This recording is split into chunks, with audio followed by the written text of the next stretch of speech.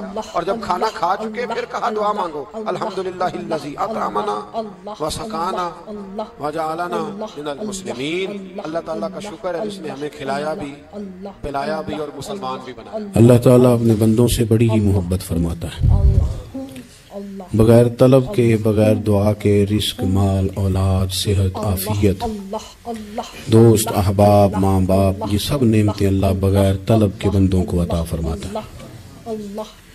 اللہ تبارک و تعالیٰ اپنے بندوں کے حق میں رحمت والے فیصلے کرتا ہے، درگزر والا معاملہ فرماتا ہے۔ جگہ جگہ قرآن مجید میں اللہ تعالیٰ نے اپنے بندوں پر رحمت کرنے کا ذکر فرمایا،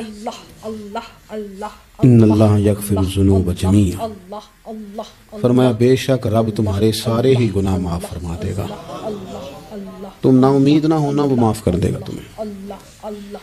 قرآن مجید میں فرمایا ان اللہ بالناس لرؤوف الرحیم، بے شک اللہ اپنے بندوں پر بڑا ہی مہربان اور نہایت ہی رحم کرنے والا، رؤوف اور رحیم ہے، بڑا مہربان ہے، کرم فرماتا ہے۔ اللہ تعالیٰ اپنے بندوں سے بڑا جلد راضی ہو جاتا ہے، وہ اپنے بندوں کو بہت زیادہ مشقت میں نہیں ڈالتا، وہ اپنے بندوں سے اپنی نعمتوں کا بدلہ نہیں چاہتا، بہت سخت مشقت والی عبادتیں نعمتوں کے بدلے نہیں چاہتا، وہ بڑی جلدی رحم فرماتا ہے۔ ماں پیار کرتی ہے اپنے بچے سے لیکن وہ ناراض بھی ہو جاتی ہے بعض چیزوں میں، بعض معاملات اس کا دل بھی دکھاتے ہیں، بعض جگہ وہ رو کے یہ بھی کہتی ہے کہ تو نے میری محبت کا کوئی نتیجہ نہیں مجھے دیا، میری ساری کمائی تو نے ضائع کر دی۔ والد بہت ساری جگہوں پہ ناراض ہوتا ہے، شکوہ کرتا ہے، کہتا ہے میری بیماریوں کی، پریشانیوں کی، بڑھاپے کی، کمزوریاں کا سبب بیٹے تو ہی بن گیا، یہ ساری تکلیفیں تو ٹھیک ہو جائیں تو میری شاید عمر بھی بڑھ جائے، صحت بھی ٹھیک ہو جائے، میں زیادہ دیر جوان رہ سکوں۔ ناراض ہوتے ہیں ماں باپ، اسی طرح ماں باپ راضی بھی ہو جاتے ہیں، وہ بڑی جلدی راضی ہو جاتے ہیں. میں اکثر کہتا ہوں کہ والد کو راضی کرنے میں 5-7 منٹ لگ جاتے ہیں, اماں تو 1.5-2 منٹ میں راضی ہو جاتی ہیں. ابا جی کو 5-7 منٹ لگتے ہیں, کئی دفعہ کہنا پڑتا ہے, کوئی دلائل دینے پڑتے ہیں, لیکن والدہ کے لیے تو کچھ بھی نہیں. آپ نیرا جا کے پیروں میں بیٹھ ہی جائیں, کچھ بھی نہ کریں. آپ پورا روئے نہ رونے والا منہ ہی بن جائے تو اماں تو نرم ہی نرم ہے, جس وقت جو مرضی آپ کرا لیں ہو گیا. اللہ تبارک و تعالیٰ بلا مثال و بلا تشبیہ سمجھانے کے لیے عرض کرتا ہوں, اللہ بھی بعض معاملات میں اپنے بندوں سے ناراض ہو جاتا ہے. وہ کہتا ہے میں تکبر کرنے والوں کو پسند نہیں کرتا. وہ کہتا ہے فسادی پسند نہیں ہے. وہ فرماتا ہے کہ راہوں میں کجی کرنے والے پسند نہیں ہیں. وہ فرماتا ہے کہ بدعہدیاں کرو گے تو میں صبح قیامت تم سے سوالات کروں گا. اللہ تبارک و تعالیٰ بہت ساری چیزوں کو ناپسند کرتا ہے, ناراض ہو جاتا ہے. بلکہ نبی پاک صلی اللہ تعالی علیہ وسلم نے فرمایا تم بات کرتے کرتے کوئی ایسا جملہ بول دیتے ہو کہ رب اتنا ناراض ہوتا ہے تمہیں پتہ بھی نہیں ہوتا, تمہارے لیے جہنم کا فیصلہ کر دیتا ہے. اس لیے پہلے تولو پھر بولو. خود اپنے لفظوں کی تو تم پہرے داری کرو نا کہ میں کیا کہہ رہا ہوں. کوئی ایسا جملہ, کوئی ایسی بات وارث شاہ مان کری نہ وارثاندہ, کوئی ایسی بات نہ تمہاری زبان سے نکلے. اور حضور یہ بھی فرماتے ہیں کہ اس کا دوسرا پہلو بھی ہے. بعض اوقات تم بات کرتے ایسا جملہ کہتے ہو وہ اتنا راضی ہوتا ہے کہ تمہارے لیے جنت کا فیصلہ فرما دیتا ہے. مسلمان کو اب یہ حکم ہے, اس ساری گفتگو کا نتیجہ یہ ہے کہ وہ اپنے جذبات پر, خیالات پر, نگاہوں پر, زبان پر, کانوں پر تھوڑی توجہ دے, بے لگام نہ بنے, بے ترتیب نہ بنے, جو طبیعت میں آئے کر نہ گزرے, تھوڑا سا نہ سوچے سمجھے اور تھوڑا سنبھل کے چلے. کبھی ان کاموں کی طرف نہ جائے جن سے رب ناراض ہو جاتا ہے, ان کاموں کی طرف بڑھے جن سے اللہ راضی ہوتا ہے.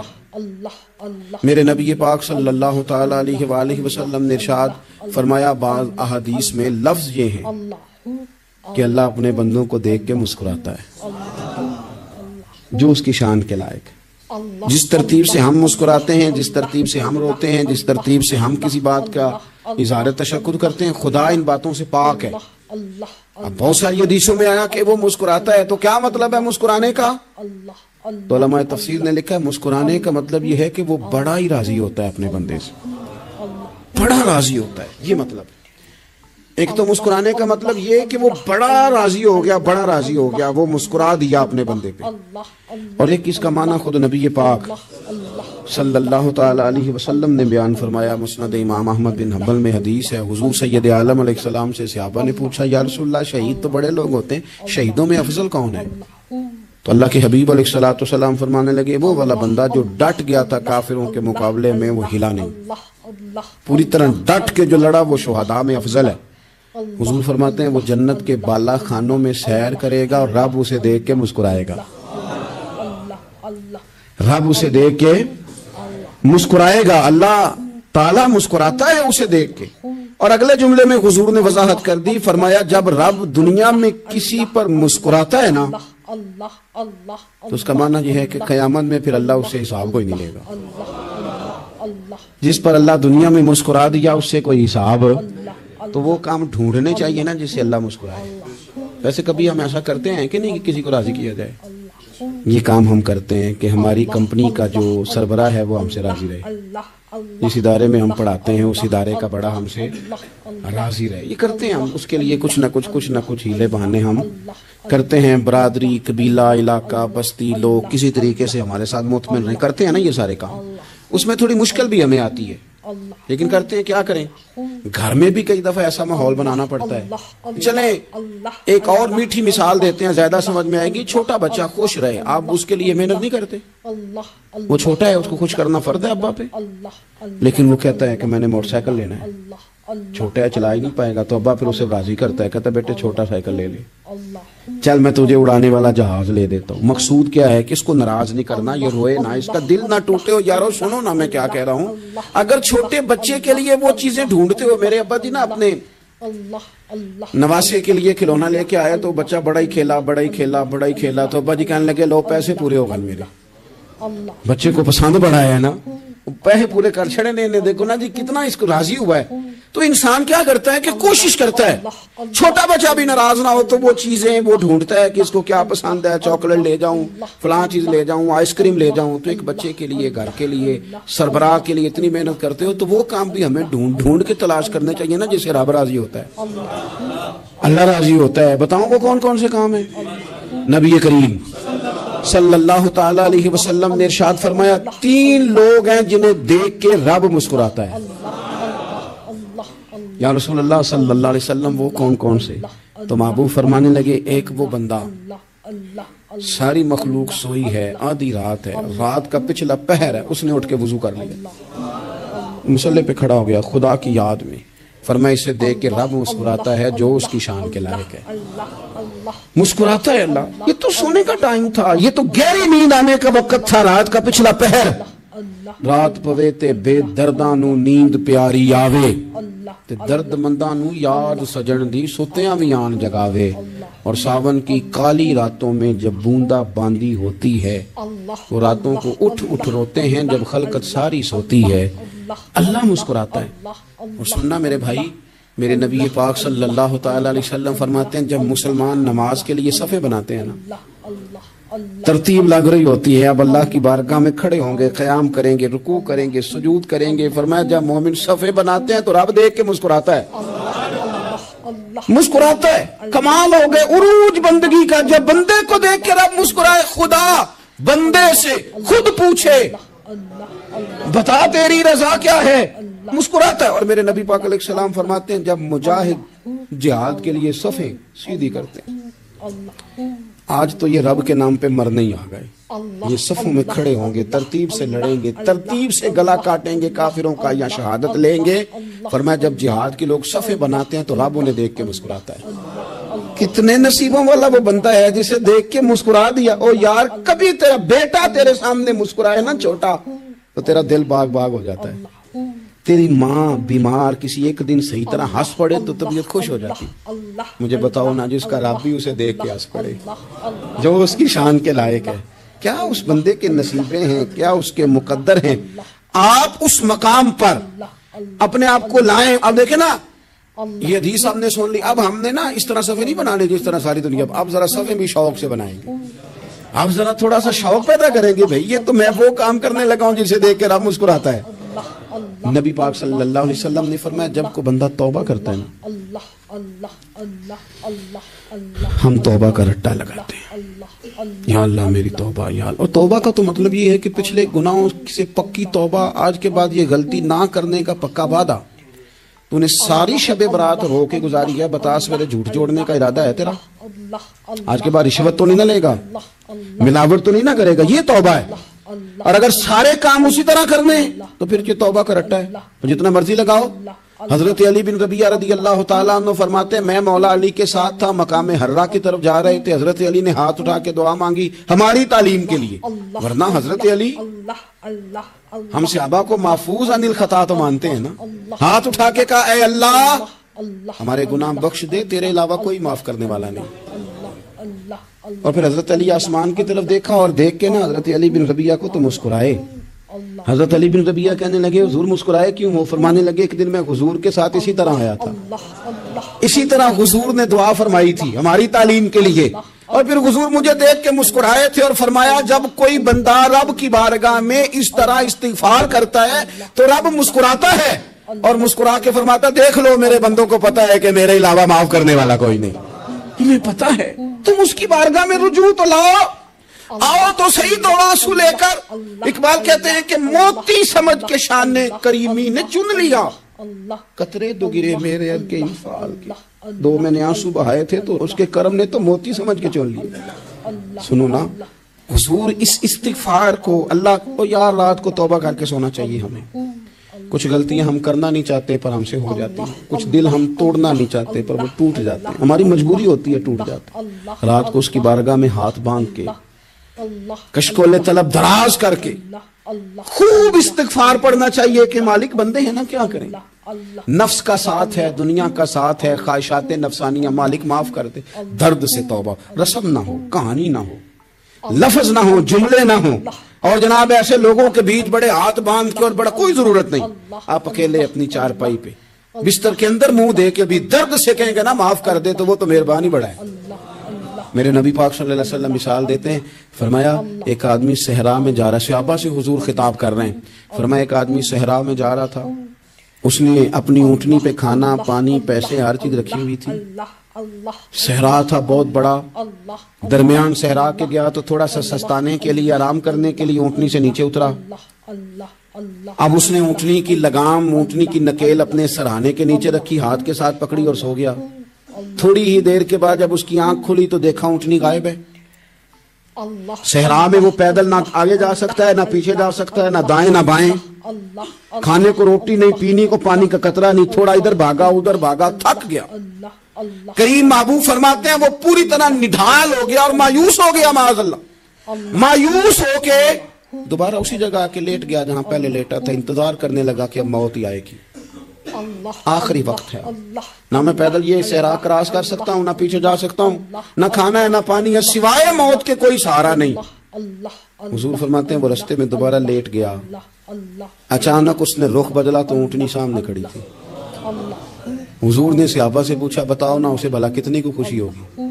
یا رسول اللہ اسے نئی زندگی مل گئی ہے۔ آپ دیکھیں نا سارے ڈاکٹروں نے کہہ دیا کہ اس کے تو گردے معدہ جگر ہر چیز ختم ہے، گھر لے جاؤ خدمت کرو، ہر طرف پریشانی ہے۔ وہ بندہ بھی سمجھ گیا ہے کہ آخری وقت آ گیا، کل جاؤں پرسوں جاؤں، تیاری ہو گئی، سب لوگ آ گئے، باہر والے بھی آ گئے، یہ ماحول ایک عجیب رنگ اختیار کر گیا۔ اچانک ایک ڈاکٹر نے آ کے کہا نہیں نہیں غلطی لگ گئی تھی۔ مجھے بتائیے انداز کیا ہوتا ہے؟ بغیر دوائی کے بندہ اٹھ کے کھڑا نہیں ہو جاتا، او میں تو بچ گیا۔ نبی پاک صلی اللہ علیہ وسلم فرمانے لگے اس کی اونٹنی مل گئی، بتاؤ بھلا اسے کتنی خوشی ہوگی؟ یا رسول اللہ وہ تو دوبارہ دنیا میں آ گیا۔ حضور فرمانے لگے اسے کچھ بھی خوشی نہیں ہوئی۔ جب کوئی رب کا گناہگار بندہ آ کے توبہ کرتا ہے، رب کو اس سے کئی گنا زیادہ خوشی ہوتی ہے۔ میرا بندہ آ گیا، میرا بندہ آ گیا، میرے گھر آ گیا، اس نے آنسو بہائے ہیں، اس نے کہا اللہ میں تیرا ہی ہوں، تیرا ہی رزق کھاتا ہوں، تیری ہی زمین پہ رہتا ہوں، تیرے نام سے میری سانسیں چلتی ہیں۔ وہ آ گیا، فرمایا اس اونٹنی والے سے زیادہ رب کو خوشی ہوتی ہے جب گناہگار آ کے توبہ کرتے ہیں۔ گناہگاروں کے آنسو اس کی بارگاہ میں بڑے مقبول ہیں، لیکن ہم رسم ادا کرتے ہیں، توبہ نہیں کرتے، ہم اپنے آپ کے ساتھ دھوکہ کرتے ہیں، جھوٹ بولتے ہیں۔ ہم بندہ کوئی ناراض ہو جائے تو ہمیں کوئی نہیں نیند آتی، اس کے گھر چلے جاتے ہیں۔ ہم اپنے سارے رشتوں کو تعلقات کو مینٹین کر کے رکھنے کے عادی ہیں، ہمیں پتہ ہے کہ وہاں میں نہیں جا سکا تو بیٹا بھیجتا ہوں، فلاں شادی پہ میں نہیں جا سکا تو بھتیجا بھیجتا ہوں، بھائی بھیجتا ہوں، ہر تعلق کا ہم نے خیال رکھا کوئی روٹھ نہ جائے۔ لیکن کمال ہے نا، یہ نہیں سوچا کہ اگر رب روٹ گیا، جب وہ روٹ جائے نا تو سارے رشتے بھی بندے کے پاس موجود ہوں تو کوئی کرامت نہیں ہوتا، پھر کروڑوں روپیہ جیب میں ہوں تو ڈاکٹروں کی دوائیاں اثر نہیں کرتی۔ وہ روٹ جائے تو پھر انسان اس طرح سے پھسلتا ہے کہ بڑے بڑے اس کے پاس دروازے ہوتے ہیں پر کسی جگہ اس کا ہاتھ نہیں لگتا۔ خدا را خیال کریں، دنیا روٹتی ہے تو روٹ جائے، رب رسول ناراض نہ ہونے پائیں، اس کا خیال کریں۔ حضور فرماتے ہیں وہ مسکراتا ہے، اسے خوشی ہوتی ہے جب کوئی اس کا بندہ اس کی طرف رجوع کرتا ہے۔ میرے عزیزو، رسول پاک صلی اللہ تعالی علیہ وسلم نے ان لوگوں کے تذکرے کیے جنہیں دیکھ کے رب مسکراتا ہے۔ ہم نا گناہگاروں پر بھی فتویٰ دینے میں جلدی کرتے ہیں اور نیکی پر بشارت دینے میں بھی جلدی کرتے ہیں، حالانکہ یہ ہماری ذمہ داری نہیں۔ پتہ نہیں اللہ تعالیٰ کس کو کب توفیق توبہ دے کے اپنے قریب کر لے، لیکن بڑی جلدی ہے، بڑی جلدی فتویٰ دینے میں۔ اور یہ فتویٰ صرف مفتیوں کا نہیں رہ گیا، یہ میری طرح کے آپ کی طرح کے ڈھیروں لوگ ہیں جنہوں نے جیبوں میں فتوے ڈالے۔ بھئی آپ نے کیوں ذمہ داری لے لی ہے جنت میں داخل کرنے کی اور نکالنے کی؟ یہ تو میرے رب کریم کا کرم ہے، وہ جس کو چاہے جب چاہے جتنا چاہے عطا کرے۔ لیکن کچھ لوگ نا بڑے پکے ہو گئے ہیں کہ شاید جو میں سوچ رہا ہوں وہی درست ہے۔ کبھی کبھی کچھ چیزیں عجیب بھی ہوتی ہیں، لہذا خدا کی رحمت پر بھروسہ کر کے بات کرنی چاہیے، اپنی مرضی کے فتوے نہیں داغنے چاہیے۔ وہ دیکھو جی فلانا بندہ یوں کر رہا ہے، آپ کو پتہ ہی نہیں پوری بات کا، آپ کو علم ہی نہیں پوری بات کا۔ حضرت بہاءاللہ نقشبند بخاری رحمت اللہ علیہ فرماتے ہیں میں حج کرنے گیا تو وہاں میں نے ایک آدمی کو کروڑوں کا کاروبار کرتے دیکھا تو میرے دل میں خیال ہے یہاں بھی اللہ اللہ کرنی چاہیے تھی، دنیا داری کر رہا ہے۔ لیکن فرماتے ہیں حج سے فارغ ہوئے تو میں نے دیکھا وہی بندہ سارا کچھ رب کی بارگاہ میں خیرات کر رہا ہے۔ اور سینکڑوں غریب حاجی ہیں جن کو پورے پورے خرچے دے رہا ہے. تو میں نے وہی اپنی سوچ سے توبہ کی کہ میں کہاں تھا. بڑی جلدی کھڑے نہ ہو جائیں. حضرت حسن بصری رحمۃ اللہ تعالیٰ علیہ ارشاد فرماتے ہیں کہ میں دریا کے کنارے گیا تو وہاں میں نے ایک شخص کو دیکھا, وہ اپنی ایک خاتون کی گود میں سر رکھ کے بیٹھا اور قریب ایک بوتل بھی پڑی ہے. میرے دل میں معاذ اللہ خیال آیا کہ دیکھو کس انداز میں ایک عورت کے ساتھ یہ ہے اور پاس بوتل بھی پڑی ہے, جانے شراب ہے. کہتے میں سوچ ہی رہا تھا کہ اچانک ایک کشتی آ رہی تھی دریا میں. وہ ہچکو لے کھائے, کشتی میں 4-5 لوگ تھے, وہ دریا میں ڈوبنے لگے. وہ آدمی تیزی سے اٹھا, دریا میں چھلانگ لگائی, پہلے ایک کو نکالا, پھر دوسرا نکالا, پھر تیسرا نکالا. ایک بندہ رہ گیا, کہنے لگا حضور مجھے تو آپ نے گناہگار سمجھا ہے, میں تو بڑے غلط انداز میں یہاں بیٹھا ہوں, آپ نے جو سوچا. چلیں گے چوتھا بندہ آپ نکالنا ہے, کرے نا یہ کام, کرے نا یہ کام. بڑے بھولے بھالے, بڑے اللہ والے, ریاض آپ کو بس ہم ہی جانتے ہیں. اتنی جلدی فتویٰ. حضرت حسن بصری فرماتے ہیں میں پشیمان ہوا, میں نے کہا مجھے تیرنا نہیں آتا, تو دیر نہ کر, چوتھا ڈوب نہ جائے.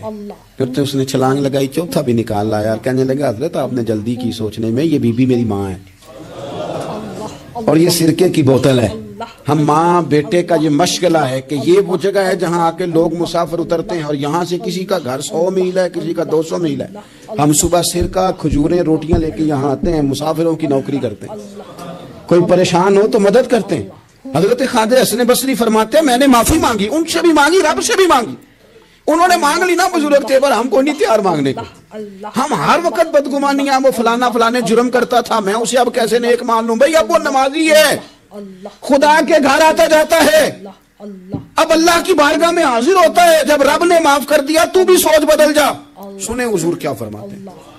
نبی پاک صاحب اللہ صلی اللہ تعالی علیہ وسلم فرماتے ہیں, مسند امام احمد بن حنبل دیکھیے, فرمایا رب اس وقت بڑا ہی مسکرائے گا جب قاتل بھی جنت میں جائے گا, مقتول بھی جنت میں جائے گا. یا رسول اللہ مقتول تو گیا, یہ قاتل کیسے چلا گیا؟ حضور فرماتے ہیں جائے گا, اور جائے گا اور رب مسکرائے گا جو اس کی شان کے لائق ہے. یا رسول اللہ کس طرح؟ تو نبی پاک صلی اللہ علیہ وسلم فرمانے لگے اس نے ایک مومن کو قتل کیا تھا, وہ شہید ہو کے جنت میں چلا گیا. اب اللہ نے بعد میں اسے توبہ کی توفیق دے دی. پہلے اس نے کلمہ پڑھا, پھر یہ میدان میں اترا, کافروں سے لڑا, یہ شہید ہوا, رب نے اسے بھی جنت دے دی. قاتل بھی جنت میں, مقتول بھی جنت میں. اور بات اتنی انوکھی ہے کہ رب دیکھ کے مسکرا رہا ہے جو اس کی شان کے لائق ہے. ہم جلدی میں ہیں, ہم انتظار نہیں کر رہے کہ شاید توبہ کر جائے, ہم انتظار نہیں کر رہے. لیکن میرے عزیز اتنی جلدی نہ کریں. سوچوں کا صاف ہونا, ذہنوں کا پاک ہونا, اور لوگوں کے بارے میں گمان کا اچھا ہونا. آپ کسی نفسیات کے ڈاکٹر کے پاس چلے جائیں, اسے کہیں ٹینشن بڑی ہے, میں ان کے مضامین پڑھتا رہتا ہوں, وہ سب سے پہلا سبق آپ کو یہ پڑھائیں گے کہ اچھا سوچا کریں. اچھا سوچنے سے بندہ تندرست رہتا ہے. کس سے بندہ تندرست رہتا ہے؟ ہیں جی واقعی. یعنی اس والے پڑوسی کے بارے میں بھی اچھا سوچنا ہے گھر میں, اس والے کے بارے میں بھی, چھوٹے بھائی کے بارے میں بھی اچھا سوچنا ہے, اور بڑے کے بارے میں بھی اچھا ہی سوچنا ہے. یعنی اپنی برادری قبیلے کے بارے میں بھی اچھا سوچیں, جو قبیلے کا نہیں اس کے بارے میں بھی چلیں تھوڑا سا اچھا سوچ لیں. اپنے بارے میں تو اچھا سوچا ہے بڑا. میں کہتا ہوں کہ ہم اپنی غلطیوں سمیت اپنے آپ سے بڑا پیار کرتے ہیں, اور دوسرے کی ایک غلطی نظر آ جائے تو ہمیں گھین آنے لگ جاتی ہے. آپ جلدی نہ کریں, مالک نے موقع دیا ہے بندوں کو, نہ وہ کسی کا رزق چھین رہا ہے, نہ سانسیں چھین رہا ہے, وہ اپنی زمین پہ چلنے بھی دے رہا ہے, رہنے بھی دے رہا ہے. تو جب اس نے موقع دیا ہے آپ بھی تھوڑا موقع دیں. اللہ بڑا کریم ہے, دروازے کھولے گا, اس کے بندے اس کی بارگاہ تک پہنچیں گے. بدگمانیاں اور پھر بدگمانیوں کا عروج, اور اس لیول تک جا کے بات کر دینے کا جہاں سے خوف آئے کہ یار یہ بات نہیں کرنی چاہیے. رسول کائنات سرور دو عالم صلی اللہ تعالی علیہ وسلم فرماتے ہیں کہ اللہ مسکراتا ہے. دیکھو ہمارے ہاں نا ایک اور بھی مسئلہ بن گیا ہے. میں نے کچھ لوگوں کو نا پکا, میرے پیارے ہیں, محبت ہے مجھے, تو میں چونکہ آپ میری کلاس ہیں, میں مشاہداتی اور تجرباتی باتیں بھی کر لیتا ہوں, اسی کی روشنی میں کئی دفعہ گفتگو بھی تیار کرتا ہوں. کچھ لوگوں نے نا پکا ذہن بنا لیا یہ کہنے کا کہ ہاتھ بڑا تنگ ہے. پکا آپ جس وقت پوچھ لیں ان کا ہاتھ اور بڑا ہی زیادہ تنگ ہے. آپ یقین کریں, بہن کا جو خامند ہے وہ کہہ رہا ہے جا حصہ لے کے آ, تیرے بھائیوں کی کمائی تو نہیں, تیرے ابا کی ہے, لے کے آ. وہ بیچاری اس کی منتیں کر رہی ہے, کہتی ہے اگر جاؤں گی نا تو وہ کہیں گے حصہ لے جا، آج کے بعد ہمارے گھر نہ آنا، میرا دروازہ نہ بند کرو، مہربانی کرو۔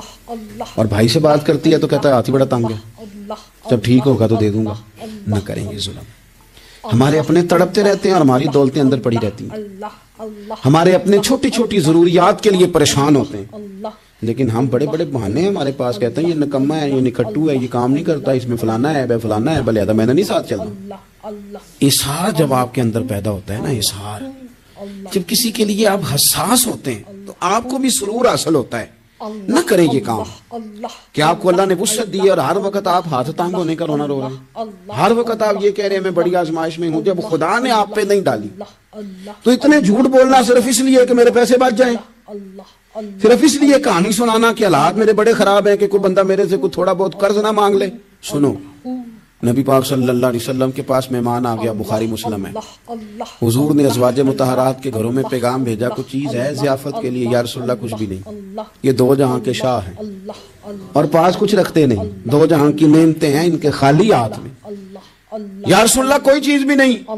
حضور نے صحابہ کے مجمع پہ نظر ڈالی، یا رسول اللہ صلی اللہ علیہ وسلم حکم ہو، تو حضور فرمانے لگے تم میں سے کوئی بندہ ہے جو اسے گھر لے جائے روٹی کھلائے؟ ایک صحابی اٹھے فوراً، حضور میں لے کے جاتا ہوں کھانا کھلاتا ہوں۔ فرماتے ہیں میرے گھر میں صرف بچوں کا کھانا تھا، یہ نہیں کہ فریزر بھرا ہوا ہے نعمتوں سے، صرف بچوں کا کھانا، یہ نہیں کہ کسی کو دیکھ کے اپنی ہنڈیا پہ برتن دے لیا، صرف بچوں کا کھانا۔ کہتے ہیں گھر گیا، بیوی سے کہا کیا کیفیت ہے؟ کہنے لگی بچوں کی روٹی ہے۔ میں نے کہا بچے سلا دے، صبح ناشتہ کر لیں گے۔ تو کہنے لگی آپ کیا کھائیں گے؟ تو میں نے کہا نہ میں کھاؤں گا نہ تو کھائے گی، مہمان جو نبی پاک کا ہے۔ کہا اچھا، اب ذرا تجویز دیکھو میاں بیوی کی سوجھی آپس میں۔ کہتے ہیں کھانا لگا دینا، کیونکہ ایک آدھ بندے کا کھانا ہے۔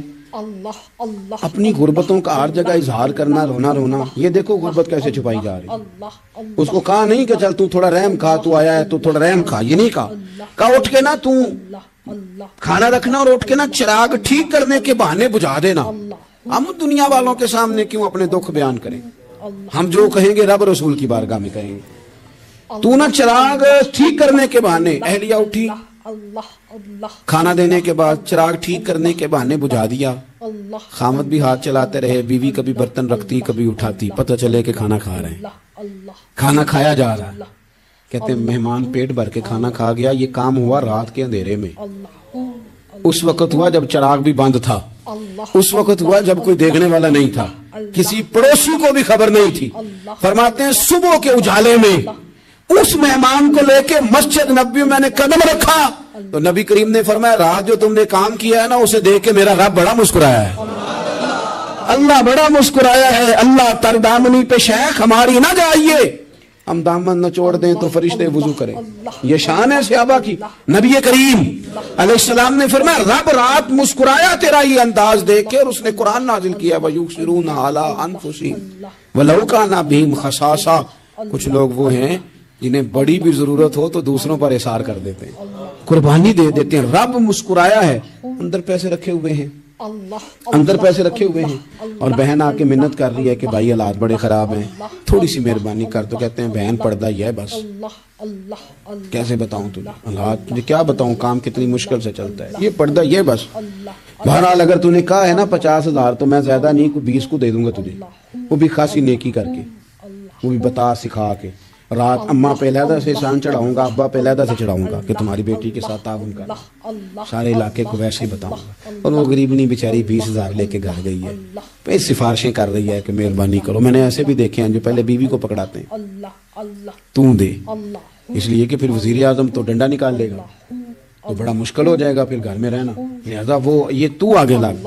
یہ کیا لہجہ ہے آپ کا؟ یہ تو کسی کو بھی دیں تو چھپا کے دینے کا حکم ہے، کسی کو بھی دیں تو ہمیں حکم یہ ہے کہ سیدھے ہاتھ سے دینا ہے، الٹے کو خبر۔ اور یہ جو بالکل ہی اپنے ان پر تو پردہ پوشی آپ کے لیے ویسے ہی ضرورت تھی۔ میرے عزیز رب مسکراتا ہے۔ میرے نبی پاک علیہ السلام نے یہ اعمال ہمیں بتائے جن پر اللہ مسکراتا ہے، خوش ہوتا ہے۔ اور بعض لوگوں کو حضور نے نامینیٹ کیا، حضرت سعد بن معاذ رضی اللہ تعالیٰ عنہ عظیم صحابی تھے۔ یہ وہ خوبصورت صحابی ہیں جن کے جنازے کو کندھا میرے نبی پاک نے عطا فرمایا،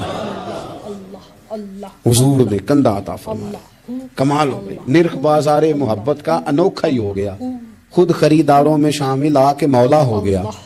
حضور نے کندھا دیا. حضرت سعد بن معاذ رضی اللہ تعالیٰ عنہ کا جب جنازہ اٹھا ان کی والدہ رو پڑی, بڑے درد سے روئی. ماں تھی نا, ان کی آواز جب حضور تک گئی تو نبی پاک نے فرمایا آنسوؤں کو روک لے, آواز کو کم کر لے, تیرے بیٹے کی تو جب روح پرواز ہوئی ہے تو رب مسکرایا ہے. جس کے آنے پہ رب راضی ہو مسکرا دے جو اس کی شان کے لائق ہے. یہ تو وہ لوگ ہیں کہ جن کے جانے پر نا رب, وہ کسی نے کہا تھا کہ میرے مرنے پہ ہر سو شور مچ جائے گا, دیکھو گے میرے مرنے پہ ہر سو شور تمہیں پتہ چل جائے گا جب ہم جائیں گے. میرے مرنے پہ ہر سو شور مچ جائے گا دیکھو گے, اور کہنے الوداع سرکار خود تشریف لائیں گے. اور درویش کہنے لگے بات مرندے مکھڑا میرا ہو جاوے جے تازہ, پھر سمجھ لینا محبوب میرے نے آن پڑے ہے جنازہ. اور عاشق کا جنازہ ہے, ذرا دھوم سے نکلے اور محبوب کی گلیوں سے ذرا گھوم کے نکلے. فرمایا کہ ان کے تو جانے پہ رب کریم. اور حضور نے ایک دعا بھی دی. حضرت ابو طلحہ, حضرت طلحہ رضی اللہ تعالیٰ عنہ صحابی تھے, ان کا وصال ہو گیا تو حضور نے دعا بھی دی. فرمایا یا اللہ جب میرا طلحہ آئے نا تو اس سے مسکرا کے بات کرنا, یہ تجھ سے مسکرا کے بات کرے جو تیری شان کے لائق ہے. تو اللہ تعالیٰ غائب درجے راضی ہوتا ہے. ایک دفعہ پھر بات دہراتا ہوں, جو میدان میں ڈٹ کے شہید ہو رب اسے دیکھ کے مسکراتا ہے جو اس کی شان کے لائق. جو توبہ صحیح کریں سچی کریں رب انہیں دیکھ کے مسکراتا ہے جو اس کی شان کے لائق ہے. جو نماز کے لیے صفے بنائے رب انہیں دیکھ کے مسکراتا ہے. جو جہاد کے لیے صفے بنائے رب دیکھ کے مسکراتا ہے. جو لوگ صبح پچھلے پہر اٹھ کے عبادت کریں رب انہیں دیکھ کے مسکراتا ہے. اور جو کبھی کبھی بھوکے رہ کے دوسروں پر قربان کر کے اثار کر دیں رب انہیں دیکھ کے مسکراتا ہے. بہت بڑی فضیلت ہے. اللہ ان سارے کاموں میں سے کسی ایک کام پہ ہمیں بھی لگا دے تاکہ یہ بڑی فضیلت اللہ تعالی ہم گناہگاروں کے حصے میں بھی فرما دے. آخر دعوانا ان الحمدللہ رب العالمین.